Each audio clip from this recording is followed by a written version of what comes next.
least 2 days, I always take into account that my husband eats 2 to 3 servings a sitting.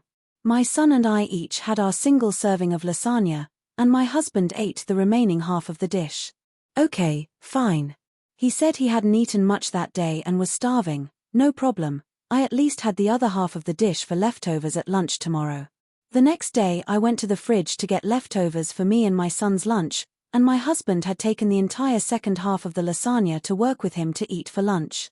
Another day this week I made cornbread and chili in a similar quantity, intending to have leftovers for lunch the next day. Once again my son and I each eat our single serving, and my husband eats 4 servings in a single sitting for dinner that night.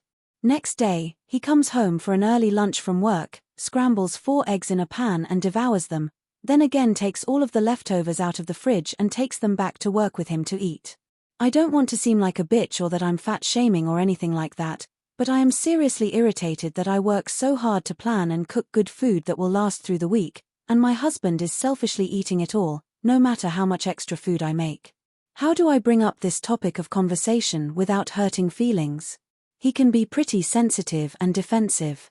I don't understand, even at his size, 5 feet 11 inches, 250 pounds, how he can eat so much without feeling sick to his stomach, and I would really like my son and I to have the option of leftovers at home, because my husband forbids us to spend money eating out, and meat and cheese sandwiches get pretty boring fast.